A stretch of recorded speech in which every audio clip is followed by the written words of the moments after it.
Hello बच्चों, तो आज का जो टॉपिक है स्टोरेज एंड स्टेबिलिटी कंडीशन। क्या है? Storage and stability condition. तो इसको पढ़ने की नीड क्या है? क्या नीड है? नीड ये है कि ये सिलेबस में है, राइट? ये बात तो समझ में आती, लेकिन इसके साथ साथ एज ए फार्मेसी स्टूडेंट, भाई हम कोई भी मेडिसिन बनाते हैं तो उसकी स्टेबिलिटी कितनी होगी, उसका स्टोरेज कंडीशन कैसे होगा, मीन्स उसको स्टोर कैसे करके रखेंगे, इसकी जानकारी होनी ज़रूरी है। भाई फार्मासिस्ट दवा तो बना देगा, अगर आपके पास जानकारी नहीं है तो वो दवा कितने दिन तक एज इट इज़ उसी फॉर्म में रहेगी कि उसका थेरेपेटिक इंडेक्स कम ना होने पाए। इसीलिए दवाओं पे एक्सपायरी डेट लिखी जाती है। एक्सपायरी डेट मतलब जैसे कोई दवा है जो 12 महीने तक रहती है, कोई दवा है 6 महीने तक, कोई दवा है 36 महीने तक, कोई दवा हफ्ते भर ही है। होता है ना कि भाई जैसे कोई भी सिरप होता है, मान लिया जैसे एंटीबायोटिक का सिरप सपोज करो हुआ, आप लेके आए सिफिक्सिम का सिरप लेके आ गए, ड्राई सिरप, या एमॉक्सीक्लेव का ड्राई सिरप लेके आ गए, तो उस पर लिखा रहता है क्या, use within 1 week after opening या after mixing in with water. तो ऐसा नहीं है कि ये जो एमॉक्सीक्लेव है इसमें कोई प्रॉब्लम 1 हफ्ते बाद हो जाएगी, ऐसा नहीं कि जो आपका जो सिरप है उसमें कोई प्रॉब्लम हो जाएगी।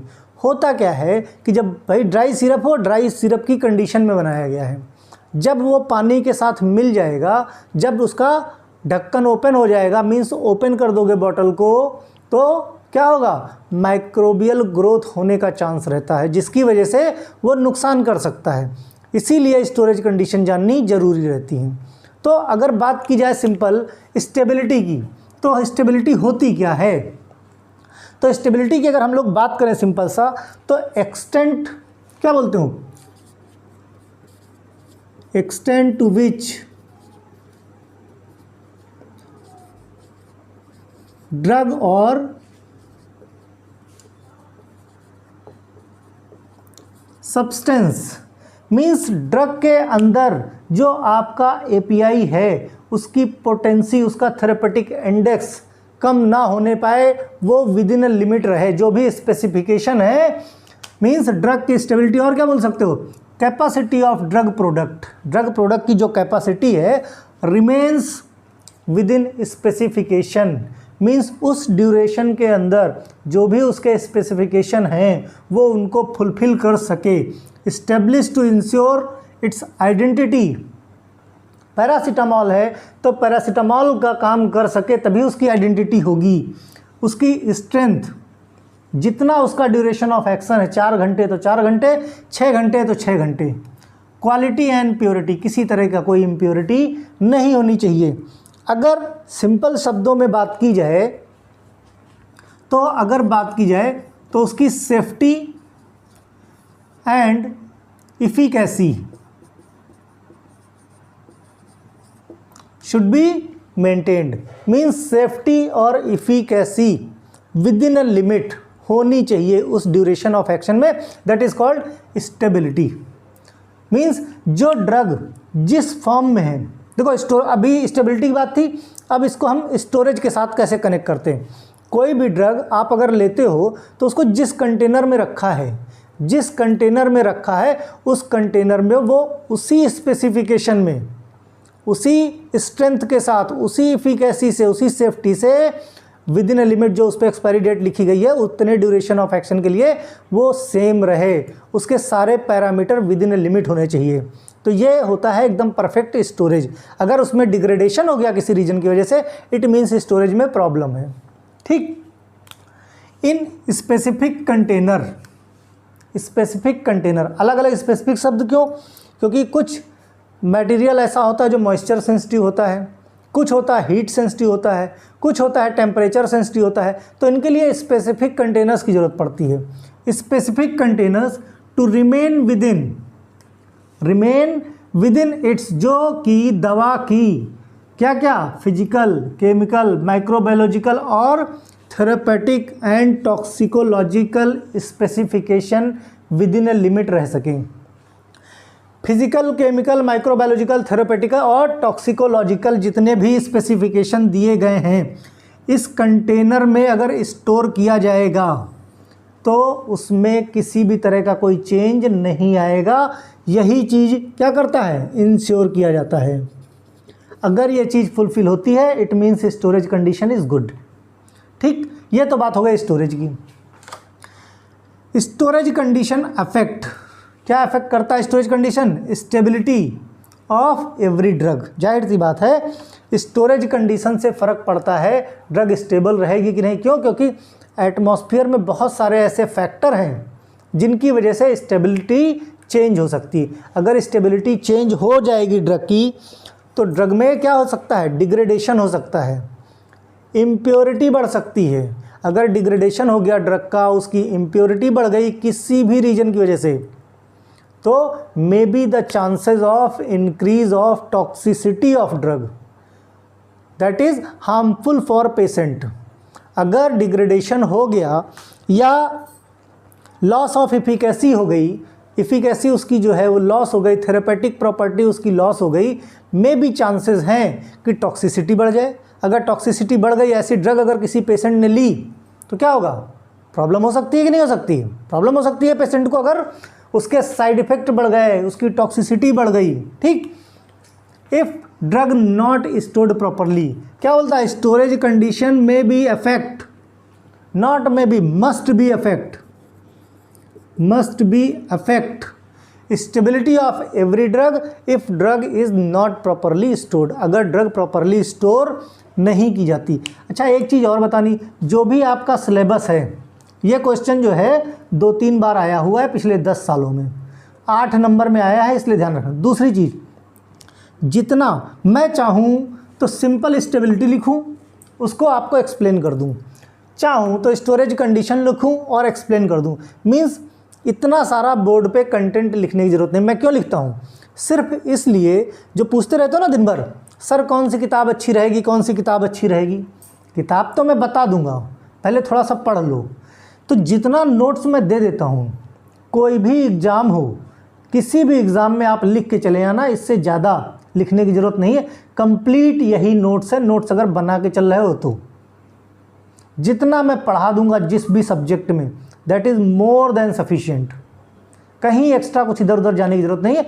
बुक देखनी है, बुक मैं सिर्फ इसलिए नहीं बता रहा हूँ, देखो सबके कॉलेज लगभग खुल गए, आप अपनी लाइब्रेरी में जाइए, क्यों पैसा खर्चा करना। माँ बाप ने इतना रुपया पैसा लगा के फार्मेसी करा रहे हैं, अब और पैसा लगा के बुक्स पे, मतलब भर का मटेरियल दे रहा हूँ, कुछ आपके कॉलेज वाले भी पढ़ाएंगे ही, ऐसा तो है नहीं, नहीं भी पढ़ाएंगे तो मैं इतना पढ़ा दूंगा कि ज़रूरत नहीं पड़ेगी। लाइब्रेरी से बुक्स इशू कराइए, इस्तेमाल कीजिए लाइब्रेरी का। After all you have paid lots of money for that, है ना। खैर, अगर किसी तरह का डिटोरिएशन टेक्स प्लेस, अगर डिटोरिएशन, अगर स्टोरेज प्रॉपर नहीं है, if drug stored in not proper manner, then may be the chances of deterioration. अगर डिटोरिएशन हो गया मीन्स, डिटोरिएशन मतलब क्या, अगर उसमें क्या किसी तरह का डिग्रेडेशन हो गया, मीन्स वो उस फॉर्म में नहीं रह गया। ठीक, due to which its all type of properties change. भाई जाहिर सी बात है, उसका नेचर चेंज हो गया, उसकी फंक्शनल प्रॉपर्टी अगर चेंज हो गई, अगर उसकी फंक्शनल जो नेचर है, जो उसका काम है, अगर वो चेंज हो गया तो जाहिर सी बात है हर तरह की प्रॉपर्टी चेंज हो जाएगी। मे बी चांसेस में अफेक्ट द थेरेपेटिक वैल्यू। देखो मेन चीज़ यही है, अगर थेरेपेटिक में वैल्यू चेंज हो गई, किसकी, मेडिसिन की, मेडिकामेंट की, ड्रग की, तो may be increase its toxicity thus harmful to patient. ये जितनी भी कहानी बताई जा रही है, स्टोरेज की हो, चाहे स्टेबिलिटी की हो, चाहे मेडिकामेंट बनाने की हो, सब चीज़ किसके लिए बनाई जा रही है, बनाई जा रही है फॉर पेशेंट।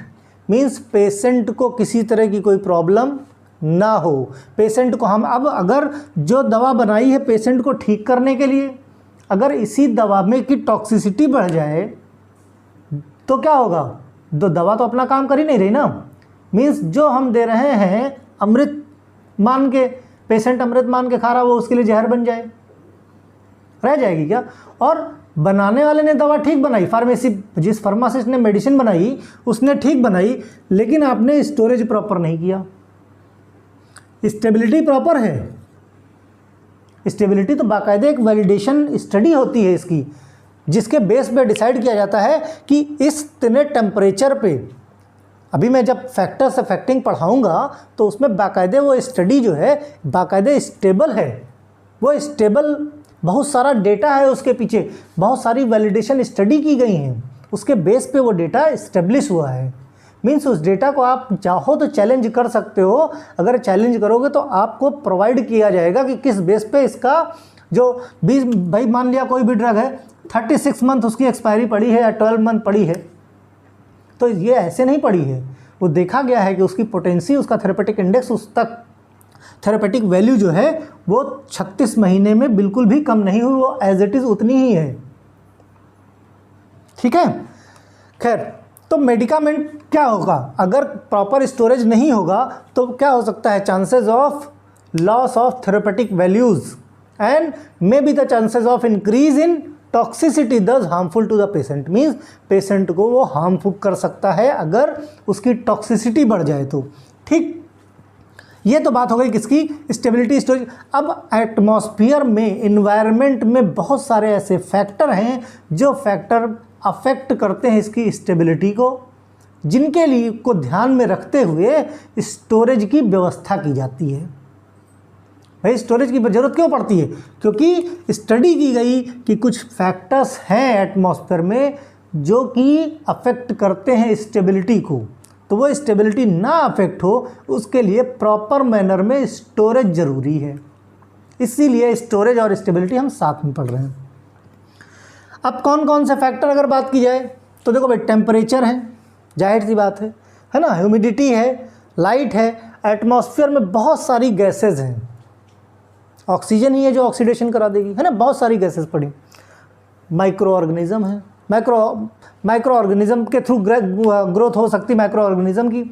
इसीलिए आई ड्रॉप हो गई या कोई भी सिरप हो गया, कोई सस्पेंसन हो गया या कोई ड्राई सिरप हो गया, इनके ऊपर बाकायदे लिखा रहता है कि ओपन करने के बाद इन सब का कोई 1 हफ्ते, कोई 2 हफ्ते, कोई 3 हफ्ते हैं। जैसे अगर आप एंटीबायोटिक की बात करो, सिंपल सी बात है, मान लिया आप कोई भी एंटीबायोटिक लेके आए ड्राई सिरप का, एमोक्सिसिलिन ले आए ड्राई सिरप का, उसके बाद उस पर लिखा हुआ है क्या कि ओपन करने के बाद 1 हफ्ते में, मतलब यूज़ विद इन 1 वीक, 1 हफ्ते में उसको यूज़ कर लेना है। ठीक, लेकिन उसी के नीचे और एक चीज़, अगर उसको रेफ्रिजरेट में रख दिया, मीन्स अगर फ्रिज में रख दिया तो आप 2 हफ्ते तक यूज़ कर सकते हो। इसके पीछे का लॉजिक ऐसा नहीं है कि एमोक्सिसिलिन की पोटेंसी या थेरेपेटिक वैल्यू कम हो गई या उसका थेरेपेटिक इंडेक्स नैरो हो गया, ऐसा बिल्कुल नहीं। बस मतलब क्या है, किसी तरह की कोई माइक्रोबियल ग्रोथ ना हो। ये तो ये देखा गया है कि माइक्रोबियल ग्रोथ 1 हफ्ते में नहीं होगी, या फ्रिज में रख दिया गया तो 2 हफ्ते। इन सब के पीछे मैंने कहा क्या कहा, ये जितने भी फैक्ट्स हैं इनकी बाकायदे स्टेबिलिटी स्टडीज़ हुई हैं, बाकायदे वैलिडेटेड डेटा है, on the basis of data ये सारी चीज़ें कही गई हैं। ठीक, अब बात करते हैं एक पहला factor, effect of light. Effect of light, किस तरह से ड्रग, भाई जो है ड्रग पे इफेक्ट करा। इफेक्ट ऑफ लाइट से फोटोलिसिस हो सकती है, या फोटोलिसिस की बात के साथ क्या हो सकता है, और फोटो डिग्रेडेशन हो सकता है। ठीक, भाई जाहिर सी बात है, लाइट है, लाइट पड़ेगी और डिग्रेडेशन होगा तो क्या बोलोगे, कोई चीज़ अगर ब्रेक होगी तो दैट इज़ फोटोलिसिस, है ना। लाइट की प्रेजेंस में कोई चीज़ अगर ब्रेक डाउन हो रही है, मीन्स कोई भी ड्रग ब्रेक डाउन हो जाएगी तो दैट इज़ कॉल्ड फोटोलिसिस, या फिर और क्या बोल सकते हो, photo degradation, photo degradation.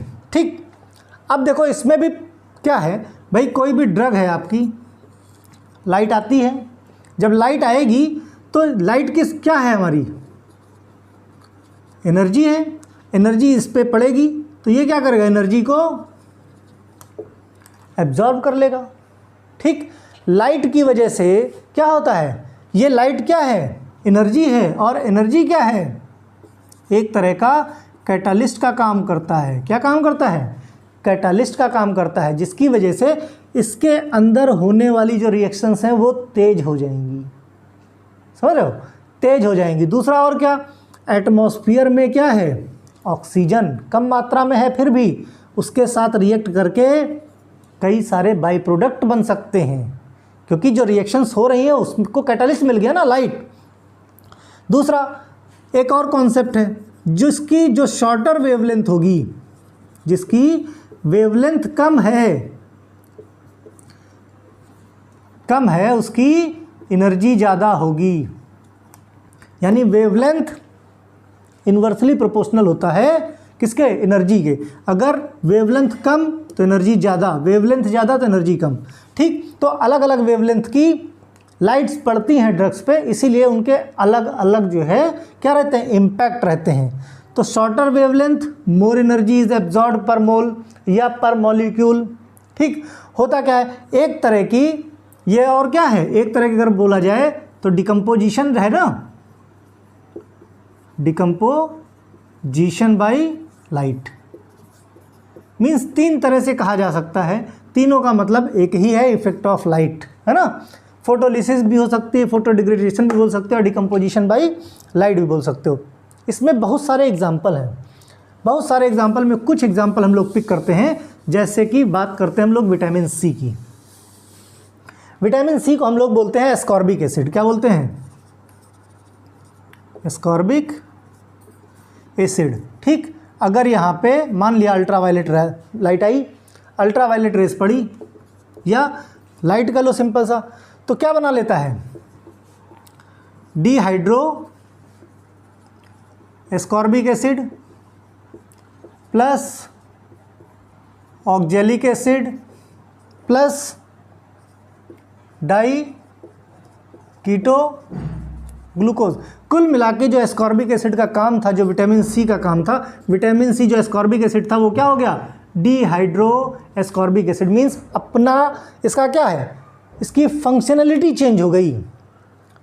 Means देखो, चाहे पहली चीज़ तो विटामिन सी क्या है, हमारी बॉडी सिंथेसाइज नहीं करती, हमको बाहर से उसको लेना पड़ता है। इसीलिए विटामिन सी डाइट में लेना ज़रूरी होता है, क्योंकि जिन विटामिन्स को बॉडी सिंथेसाइज नहीं करती, ऑब्वियसली उनकी एक डाइट फिक्स है कि उतनी डाइट में आपको लेना है, नहीं लोगे तो उसकी कमी हो जाएगी। ठीक, अब हमने लिया, जो लिया उस पर पड़ी सनलाइट, क्या हो गया, कोई फ़ायदा हुआ, क्योंकि एस्कॉर्बिक एसिड शरीर में आया ही नहीं। तो कुल मिला के इस तरह से बहुत सारे बाई प्रोडक्ट बन जाते हैं। दूसरा, विटामिन D2 की बात करें, विटामिन D2 इन क्रिस्टलाइन फॉर्म, इन क्रिस्टलाइन फॉर्म, ये क्या करता है, लाइट की प्रेजेंस में 5 अननोन तरह के 5 products with unknown structures, 5 product, लगभग 5 प्रोडक्ट बनाता है, 5 बाई प्रोडक्ट। प्रोबेबली क्या होते हैं, प्रोबेबली बनाता है पेरोक्साइड्स, बट इनके स्ट्रक्चर्स डिफाइंड नहीं हैं। मींस स्ट्रक्चर इसके डिफाइंड नहीं है, स्ट्रक्चर नॉट डिफाइंड। ठीक है। दूसरा क्या है, अगर इसको नॉर्मल रूम टेम्परेचर पर रख दिया जाए, एक्सपोज करके नॉर्मल रूम टेम्परेचर पर रख दिया जाए, तो ये कम्प्लीटली डिकम्पोज हो जाता है। क्या हो जाता है, कम्प्लीटली डिकम्पोज हो जाता है और येलो कलर के क्रिस्टल में कन्वर्ट हो जाता है, येलो कलर के क्रिस्टल में कन्वर्ट हो जाता है। मीन्स वो विटामिन डी रह ही नहीं गया। That is effect of environment या इफेक्ट ऑफ लाइट। ठीक। दूसरा हम लोग देखते हैं, दूसरा है हमारा पॉइंट, इफेक्ट ऑफ वाटर। क्या है, इफेक्ट ऑफ वाटर। वाटर का क्या इफेक्ट होता है भाई, अगर इफेक्ट ऑफ वाटर देखा जाए तो वाटर क्या करता है, देखो कैटालाइज कर देता है। वाटर भी एक तरह के कैटालिसिस का काम करता है, किसमें, ऑक्सीडेशन रिएक्शन में, या कह दो तो रिडक्शन रिएक्शन में, या कह दो तो हाइड्रोलिसिस में। ठीक। तो भाई मॉइस्चर है, मान लिया, जैसे सपोज करो एक एग्जांपल लेते हैं एस्पिरिन का, इसका एग्जांपल लिया, एस्पिरिन का एग्जांपल अगर हम लोग लेते हैं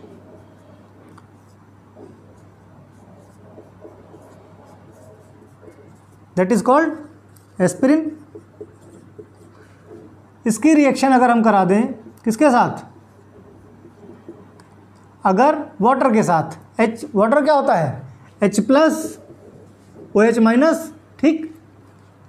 वाटर के साथ कह लो, मॉइस्चर कह लो, ह्यूमिडिटी कह लो, सब में निकलेगा तो H2O ही, ठीक। अगर हम इसके साथ रिएक्शन करा दें तो इधर अगर हम मैकेनिज्म की बात करें तो ये माइनस इधर लोन पेयर आ जाएगा, इधर इलेक्ट्रॉन आ जाएगा, इधर माइनस आएगा तो इधर प्लस का साइन, इधर प्लस का साइन तो इधर माइनस का साइन। अब देखो ये प्लस आ जाएगा इधर और ये माइनस आ जाएगा इधर। इतनी चीज समझ में आई। बनेगा क्या,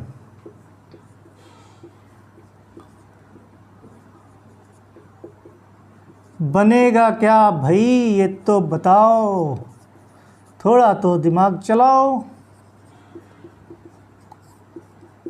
सैलिसिलिक एसिड, यानी एस्पिरिन की टैबलेट को आप लीजिए और मुट्ठी में बंद कर लीजिए।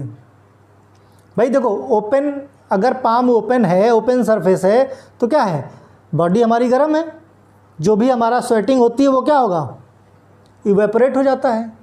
अगर बंद कर लिया मुट्ठी तो जो वेपर्स निकलेंगी वापस क्या होगी, कंडेंस होके हमारी मुट्ठी में आ जाएगी। तो इसीलिए जब मुट्ठी को बंद करके रखो तो क्या गीला गीला सब पानी जैसा हो जाता ना, मीन्स मॉइस्चर। तो अगर किसी तरीके से मॉइस्चर, क्यों, क्योंकि एस्पिरिन कैसा है, इसका नेचर क्या होता है, हाइग्रोस्कोपिक। हाइग्रोस्कोपिक मतलब जो वाटर लविंग हो, वाटर लविंग मतलब वाटर को रिटेन करने वाला, जो एब्जॉर्ब कर सके, जिसकी टेंडेंसी वाटर को एब्जॉर्ब करने की ज़्यादा होती है, तो दैट इज़ हाइग्रोस्कोपिक, ठीक। एस्पिरिन को अगर आप मॉइस्चर मिल गया कहीं से तो एस्पिरिन क्या होगा, सैलिसिलिक एसिड और एसिटिक एसिड में इसकी हाइड्रोलिसिस हो जाती है, ठीक। क्या हो जाती है, हाइड्रोलिसिस हो जाती है। इसी तरह से और भी बहुत सारे एग्जाम्पल हैं, नाइट्राजेपाम, डाइजेपाम, डाइमॉर्फिन, डिजिटॉक्सिन, लिवोडोपा, है ना, procaine, atropine leads the formation different undesirable product under influence of moisture. Means ये जो ड्रग्स हैं जैसे डाइजापाम, लिवोडोपा, लिवोसिट्रोजिन, डिजिटॉक्सिन, डाइमॉर्फिन, है ना, एट्रोपिन, प्रोकेन वगैरह, जो इतनी ढेर सारी हैं, मीन्स एटसेट्रा एटसेट्रा एटसेट्रा, इसकी नंबर्स ख़त्म नहीं होते। ये क्या है, अगर मॉइस्चर के कांटेक्ट में आ जाते हैं तो इनकी हाइड्रोलिसिस हो जाती और अनडिजायर्ड प्रोडक्ट देते हैं। मीन्स वो प्रोडक्ट यूजफुल नहीं होता, मे बी कि वो टॉक्सिक हो, और अगर टॉक्सिक होगा तो that is harmful for the patient, और ये फार्मास्यूटिकल ओथ जो है उसके अगेंस्ट में जाती है, राइट। तो ये था वाटर। अब हम अगला देखेंगे इफेक्ट ऑफ टेम्परेचर। तो इफेक्ट ऑफ टेम्परेचर में क्या है, देखो इसमें क्या होता है, टेम्परेचर वैसे भी किसी भी रिएक्शन के लिए कैटालिसिस का काम करता है। भाई कोई भी चीज़ हो जो रिएक्शन नहीं हो पा रही है उसको गर्म कर दो। मान लिया आपने पानी में शक्कर घोलना शुरू किया, सैचुरेशन का लेवल आ गया, तो क्या करोगे, फिर भी आप घोलना चाहते हो तो उसको हीट कर दो। तो टेम्परेचर तो वैसे भी बेस्ट है, कैटालिसिस का काम करता है। तो हाई टेम्परेचर क्या करता है, एक्सेलरेट कर देता है होने वाली रिएक्शंस को, लाइक ऑक्सीडेशन रिएक्शन या hydrolysis, which leads degradation of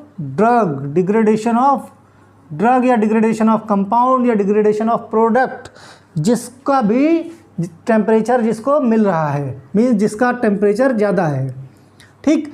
drugs are stored, यही एक वजह है कि टेम्परेचर ज़्यादा ना मिले, क्योंकि ये कैटालिस्ट का काम करता है। इसीलिए इनको स्पेसिफिक स्टोरेज कंडीशन हर ड्रग के ऊपर लिखी रहती है, स्पेसिफिक। जैसे अगर लिखा हो कि drug stored in cool place, drug stored in cool place, ये सारी कंडीशन उसी बात को लेके दी गई हैं, उनकी स्टोरेज कंडीशन को। Which means place value, means जहाँ पे रखा जा रहा है, जो स्पेस है, जिस जगह पे रखा जा रहा है, वहाँ पे टेम्परेचर 10 से 25 डिग्री सेल्सियस के बीच में क्या रहेगा, मेंटेन रहेगा। मीन्स कूल प्लेस जहाँ पे होगा, इट मीन्स टेम्परेचर 10 से 25 डिग्री यानी 10 to 25 डिग्री सेल्सियस के बीच में मेंटेन होना चाहिए। अगर कोल्ड प्लेस की बात की जा रही है, कोल्ड प्लेस मतलब फ्रिज में, कहाँ पे, रेफ्रिजरेटर में, उसका स्टोरेज किस में है, रेफ्रिजरेटर में, that is cold place. And temperature कितना मेंटेन होना चाहिए, 2 से लेके 8 डिग्री। मीन्स फ्रीज भी नहीं होना चाहिए और नॉर्मल भी नहीं होना चाहिए, मीन्स ठंडा होना चाहिए, इसीलिए उसको क्या बोलते हैं, कोल्ड प्लेस। कोल्ड और कूल में फ़र्क है। कूल जो है थोड़ा सा नॉर्मल रहता है, 10 से 25 तक रहता है, फिर कोल्ड आ गया। उसके बाद नॉर्मल रूम टेम्परेचर की बात करें तो अप्रॉक्स 30 डिग्री सेल्सियस, 30 to 35 के आसपास के टेम्परेचर को नॉर्मल रूम टेम्परेचर बोलते हैं। कहीं कहीं पे लिखा रहता है फ्रीज़र, फ्रीजर पे, मीन्स क्या बोलोगे फ्रीजर को, फ्रीजर को एक्स्ट्रा कोल्ड, क्या एक्स्ट्रा कोल्ड प्लेस। यानी अगर फ्रीजर की कंडीशन है तो क्या होगा, टेम्परेचर -20 से लेके -10 डिग्री, -20 से -10 डिग्री। कुछ और होते हैं कंट्रोल टेम्परेचर, जैसे कंट्रोल्ड रूम टेम्परेचर की बात करें, अगर रूम टेम्परेचर को अगर कंट्रोल कर दिया जाए, इट मीन्स यहाँ पे थर्मोस्टेट, मीन्स एक जैसा टेम्परेचर 15 से लेके 25 डिग्री सेल्सियस तक मेंटेन करना रहता है। ठीक, अगर वार्म बोला जाए, कहीं पे अगर लिखा है लेबल क्लेम में, ये सारी चीज़ें लेबल क्लेम में मिल जाएंगी आपको। वार्म टेम्परेचर, तो वार्म टेम्परेचर कितना रहता है, 30 to 40 डिग्री सेल्सियस। कहीं कहीं पे रहता है स्टोर्ड इन एक्सेसिव हीट। अगर एक्सेसिव हीट की बात की जाए तो वहाँ पे टेम्परेचर क्या रहता है, 40 से ज़्यादा रहता है, 40 डिग्री सेल्सियस से ज़्यादा टेम्परेचर रहेगा, that is comes under the condition of excessive heat, right. क्योंकि हीट अपने आप में क्या रहता है, अपने आप में ही बहुत ज़्यादा सेंसिटिव रहता है। जैसे ही टेम्परेचर हाई होता है, जो भी होने वाली रिएक्शंस हैं वो एक्सेलरेट हो जाती हैं। इसीलिए जो हाफ लाइफ निकाली जाती है, सेल्फ लाइफ निकाली जाती है ड्रग की, वो कैसे निकाली जाती है भाई, एक नॉर्मल निकालने के लिए तो 2 से 5 साल का टाइम लगता है, स्टेबिलिटी स्टडीज़ के लिए 2 से 5 साल का टाइम लगता है। लेकिन निकालने के लिए क्या करते हैं, accelerated stability study, stability study की जाती है, जिनके बेस पे जो रिएक्शंस 2 साल में होने वाली हैं, वो रिएक्शन जो रिजल्ट 5 साल या 2 साल में मिलने वाले हैं, वो रिएक्शंस के रिजल्ट हमको 6 महीने में मिल जाते हैं। यही एक वजह है, इन्हीं सारे पैरामीटर्स और डेटा के बेस पे सेल्फ लाइफ या एक्सपायरी की जाती है। अब एक पॉइंट ये आता है कि ये बताओ कि ठीक है स्टोरेज हो गया, स्टेबिलिटी हो गई, ठीक, तो जो ये पैरामीटर्स हैं हमारे, कौन से, जैसे टेम्परेचर हो गया, मॉइस्चर हो गया, ठीक, हीट हो गया, तो इनसे प्रिवेंट कैसे किया जाए, प्रिवेंशन भी तो ज़रूरी है। ठीक, how to prevent,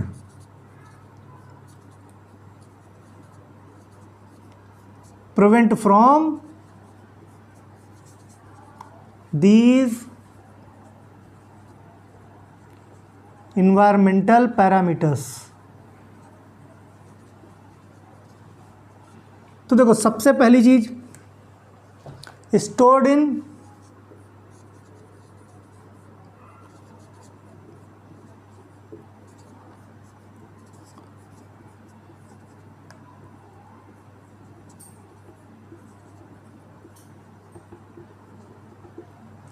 stored in well airtight closed container.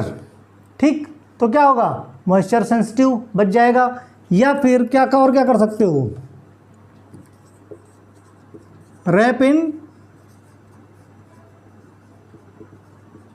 Aluminium foil, aluminium foil में रखा जा सकता है ऐसा केमिकल। और क्या कर सकते हो, मान लिया कोई चीज़ टेम्परेचर सेंसिटिव हो गया, अगर टेम्परेचर सेंसिटिव है तो, या लाइट सेंसिटिव है तो क्या करते हो, product stored in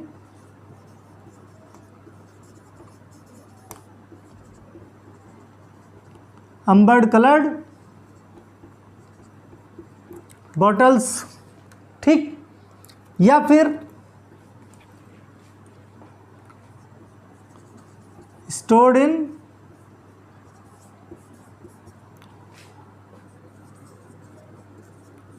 light resistant containers. जो कंटेनर्स लाइट रेजिस्टेंट हैं, इस तरह के कंटेनर्स में इसको रखा जा सकता है। ठीक, अगर टेम्परेचर ज़्यादा है तो प्रोडक्ट किसमें स्टोर करोगे? स्टोर्ड इन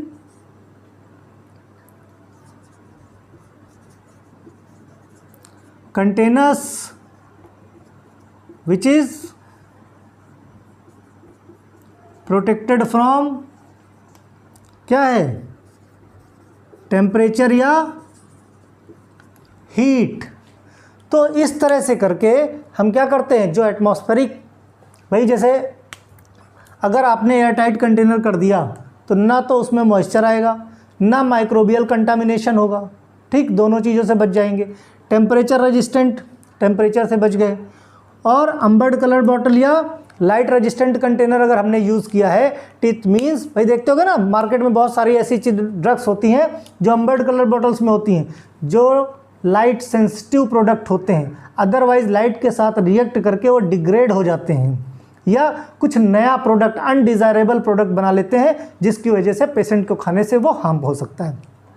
तो इस तरह से स्टोरेज एंड स्टेबिलिटी का कंप्लीट चैप्टर जितना मैंने मटेरियल दे दिया है, सिर्फ उतना लिख के चले आओगे, चाहे आपका सेशनल हो चाहे फाइनल बोर्ड का एग्जाम हो, कहीं पे भी इसमें एक भी लाइन ऐड करने की जरूरत नहीं, मोर देन सफिशिएंट है। ठीक, कल हम लोग पढ़ेंगे एंटीसेप्टिक और डिसइंफेक्टेंट। ओके।